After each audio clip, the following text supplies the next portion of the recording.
ஒட்டி சுட்டானில் பனை தென்னை வள கூட்டுறவு சங்க உற்பத்திகள் சந்தைப்படுத்துவதில் சிக்கல் நிலைமைகளை ஆராய்ந்து தீர்வு காண நடவடிக்கை மேற்கொண்டார் ரவிகரன் எம்பி.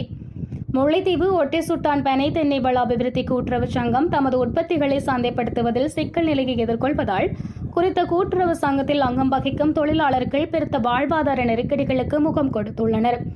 இந்நிலையில் ஒட்டி சுட்டான் பனை தென்னை வள அபிவிருத்தி கூட்டுறவு சங்கத்தின் அழைப்பை ஏற்று இன்று நிலைமைகளை நேரில் சென்று ஆராய்ந்த வன்னி மாவட்ட நாடாளுமன்ற உறுப்பினர் துரைராசா ரவிகரன் ஒட்டி சுட்டான் பனை தென்னை வள அபிவிருத்தி கூட்டுறவு சங்கத்தில் அங்கம் வகிக்கும் தொழிலாளர்கள் எதிர்நோக்கும் பிரச்சினைகளுக்கு தீர்வு காணவும் நடவடிக்கையை மேற்கொண்டுள்ளார்.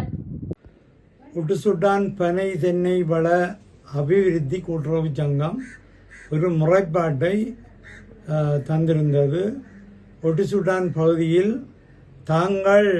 தங்களுடைய உற்பத்திகளை விற்பனை செய்வதில் ஏற்படும் இடர்கள் குறித்தும் அதற்கு தடையாக இருக்கின்றவர்கள் பற்றியும் முறைப்பாட்டை தந்திருந்தது.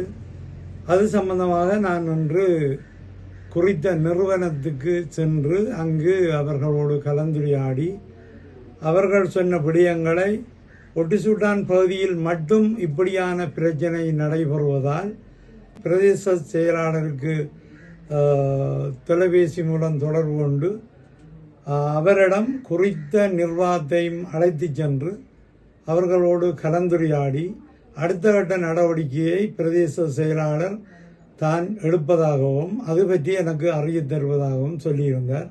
அதற்கமைய அந்த விடயங்கள் உரிய இடங்களுக்கு கொண்டு செல்லப்பட்டது என்பதை அறிய தருகின்றேன்.